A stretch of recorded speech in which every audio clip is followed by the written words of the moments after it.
Welcome to Crossroads. I'm your host, Judy Davis. Today on Crossroads, we're going to provide information about services available to persons in crisis. The American Red Cross reaches out to people from all walks of life and all kinds of crises every day of the year. The programs and services the American Red Cross provides reflect the diversity of need in our community.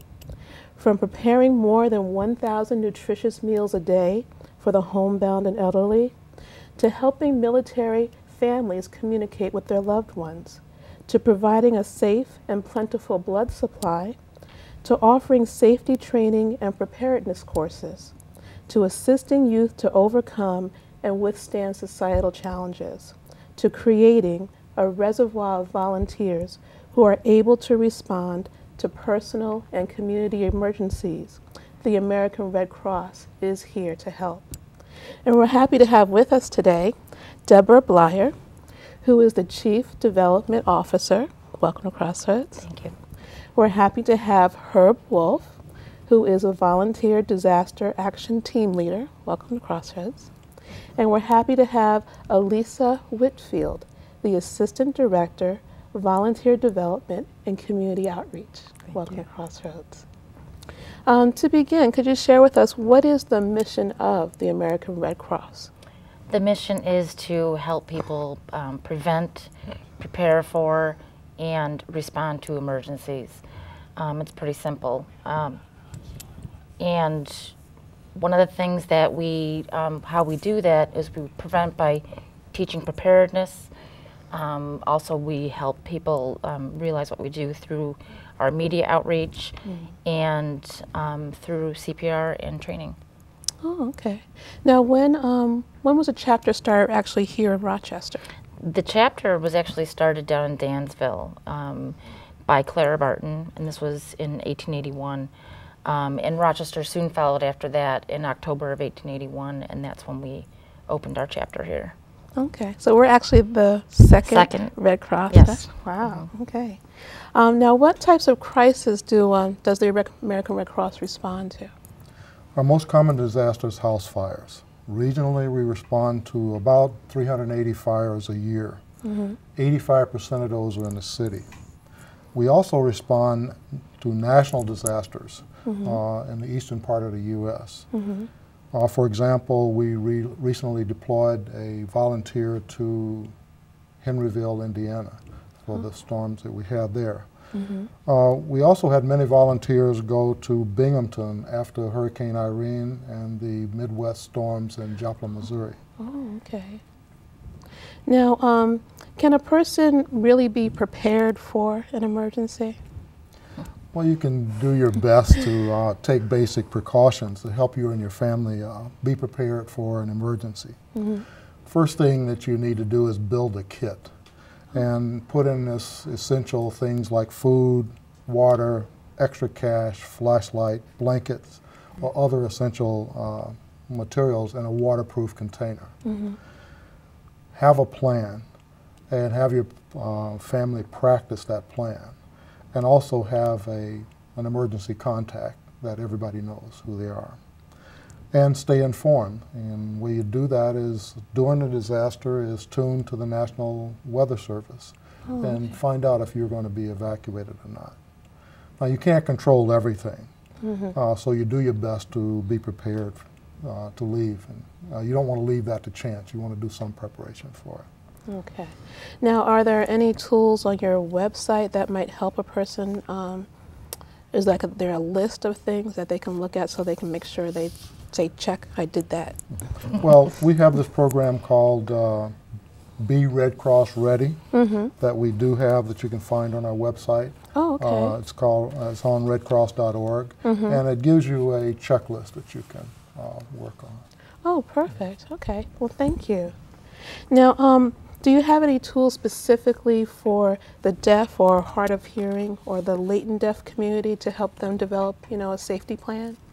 We do. We are very in tune with the deaf community here. We have a lot of partnerships with different groups within the community. We have a safety training course specifically taught in ASL, and we have training brochures and things that are specifically geared toward the deaf community. Oh, that's wonderful.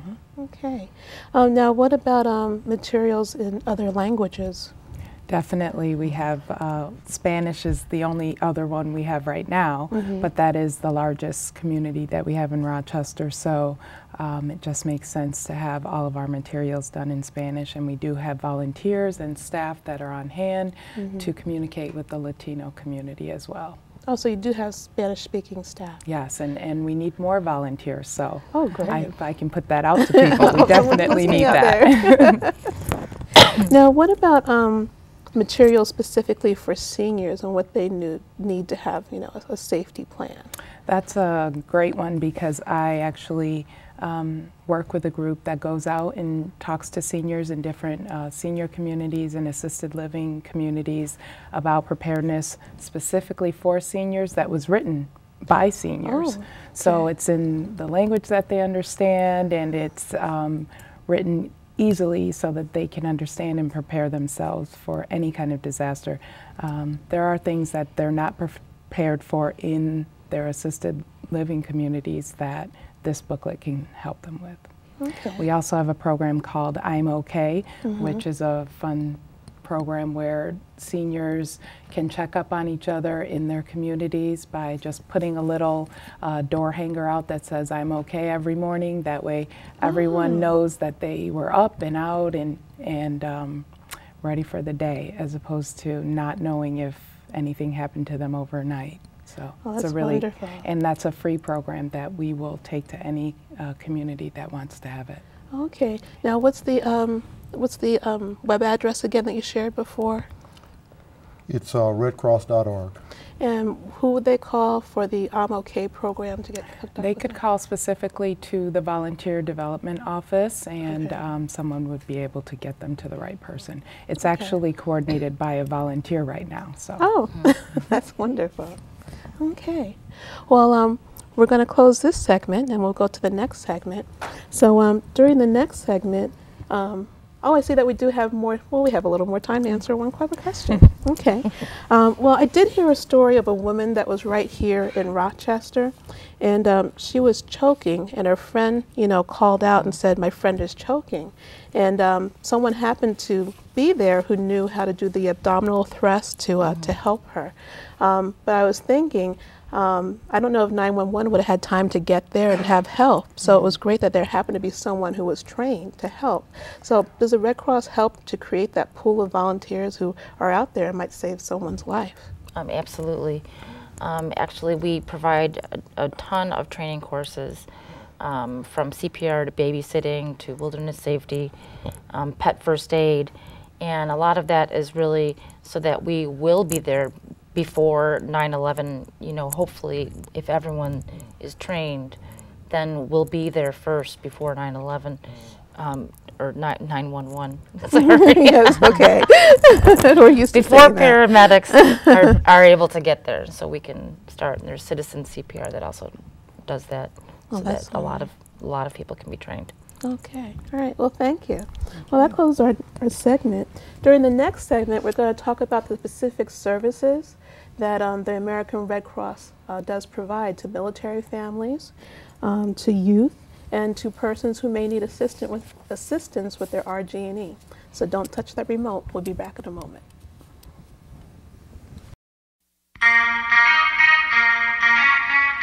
You wanna live long, you need to watch your health. Stop it, pop it, protect yourself. If you don't know what to do, just ask for help. Stop it, pop it, protect yourself. In this day and age, you really should be aware. Stop it, pop it, protect yourself. Listen to some information I'd like to share. Stop it, pop it, protect yourself. Not a bubble can creep in you without warning. The statistics in the hood is so alarming. Ages 18 to 24, listen to this. Cause it's your age group they consider most at risk. And I know you still young, you just wanna have fun. But if you think about it, life really just begun. In one split second, second you can make a deadly mistake. So protect yourself to avoid the heartache. The bubble is something we can all avoid, but if you don't, then your life the bubble can destroy. The bubble pops up where you least expect it, so do yourself a favor and stay protected. It's a PSA, so each one teach one about the danger of AIDS and HIV prevention. It's a global crisis, but what you can do to help is stop it, pop it, protect yourself.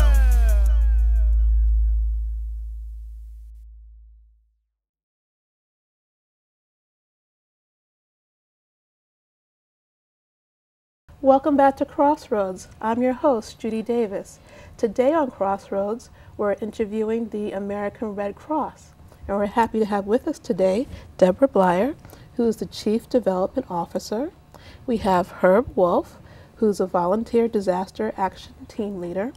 And we have Alyssa Whitfield, who's the Assistant Director, Volunteer Development and Community Outreach. Welcome back to Crossroads. Thank you. Okay. During this segment, we're going to share information about the actual services that the American Red Cross does provide. If we could start with what is the Red Cross RG&E Heating Fund? What is that about? The heating fund is actually money that we've gotten through RG&E, and we provide it to people that don't qualify for HEAP help during times when their heat is shut off. You don't have to be an RG&E customer, but the person should be in an RG&E coverage area. Okay. And so is it any person's available no matter their income level, as long as they have as long as they meet the guidelines. As long as they meet the yes, guidelines, yep. There's assistance. Yep. Great, thank you. Now, one thing that was interesting when I was looking at your website is when I think of the Red Cross, I think of disaster relief. But I was surprised to learn that the American Red Cross actually has programs geared towards urban youth. So could you share more about that? Sure. It's near and dear to my heart. That's my favorite part of the Red Cross, is working with youth. We have a program called Next Generation Leaders Program. And it is a program where we recruit youth that are in 9th through 12th grade, anywhere in Monroe County, any school they can be enrolled in. And we bring them to the Red Cross. They learn leadership skills. They learn. They have an opportunity to participate in service learning projects. It's just a program to keep them busy so that they get the skills they need and stay off the streets. Wow. Now how many students can you have? Is that a yearly program? How many people? Yes, it's in 2 sessions. So we have a fall session and a spring session. So we can handle 100 kids a year. Wow, that's wonderful. Yeah, and we're full, so that's a good thing too. That's great. Yeah. Okay, and that's available through any high school, the 9th through 12th. It's offered to any student in high school. There are some guidelines. They do have to have at least a 2.5 GPA, and they have to be enrolled in good standing in school. Oh, okay. Alrighty. Now, what kind of skills would the youth develop, being a part of the program? So leadership development, we have an array of topics that we go through with them each week. It can be on conflict resolution, financial literacy, college prep, those types of things. Oh, that's great. Yes. And the best part about it is after they do all the leadership development, they go into their service learning part, the service learning part of the program, where they help us support the Red Cross mission by organizing blood drives, going out and training other youth in preparedness, and the best thing is they start Red Cross clubs at their own school. And I have to give a shout out to Monroe High School because they're the first new Red Cross club this year. They started one, and they're on the ball. Wow. So what does a Red Cross club do? That's where students that have gone through the Red Cross and GLP program go back to their school, start a club where they get their peers to get involved with the Red Cross and organize blood drives at their school, train other students. So it's really getting their community involved, the people that they see every day. They're able to talk about the Red Cross and show them what the Red Cross does in the community. Wow, So that's it's a fun wonderful. program. That's a great development Yes, program. and they're doing a great job. Oh, okay. All right. Well, switching gears a little bit, could you talk about some of the services that the American Red Cross has for military families? Absolutely. Actually, we've had a long history with the armed services, all the way back to when Clara Barton started the Red Cross. We provide emergency messaging to a soldier who might be out in the field somewhere, and if there's a death in the family or if someone's ill, we'll be able to get those messages out to the soldiers so that we can bring them home. Oh, okay. And we've actually, over the past year, we've probably sent out 500 emergency messages. Wow. Okay. Are there any other services that they offer? That's the major one. That's the major one. That's the major service. Okay. Now, what is Help Base Greater Rochester? I saw that on your website. I was wondering what that was. Well, Help Base Greater Rochester is a coalition of agencies that come together to provide services to military families. It's kind of encompasses all of the things that they may need if their loved one is deployed. Help Base Rochester would help them with it. And the website for that is not on Red Cross, but it's helpbaserochester.org. Okay, So helpbase. they could go to that. Rochester.org. And if there's a need, there's an agency that can help them with it. Oh, okay. Well, it's a lot that I've definitely learned today about the services that you provide. Well, we're going to end this segment, and when we come back, we're going to talk about the things that you, the audience, can do to help. Be back in a moment. We all know that our kids face tough issues, whether it's school, drugs, or teen pregnancy. One of the best ways to help is to talk with your teens and make sure that they get an annual health checkup with a doctor or nurse who understands youth. Free or low-cost and confidential medical care is available for teens. For more information, call the number on your screen. The Metro Council for Teen Potential. They care about our kids, and so do we. Proceedings brought to you by your neighbors at Jackson Hewitt Tax Service. Welcome back to Crossroads. I'm your host, Judy Davis. Today we're talking with the American Red Cross. And we're happy to have with us Deborah Bleier, Herb Wolfe, and Alyssa Whitfield. Welcome back again. Now during this segment, we want to share with the audience some of the things that they can do to help. So turning to the audience for help, for those who might like to help with disaster relief efforts, how do individuals become a part of your national disaster relief work? Well, to become a part of the National Disaster Relief effort, first thing you need to do is sign up with the Red Cross to be a volunteer to be on the National Disaster Team. Okay. And take about 12 hours of training. That 12 hours of training, it can be accomplished in about 3 months depending on your availability. Okay. Okay. Now, how does one become a disaster action team member? Again, you just need to sign up as a volunteer.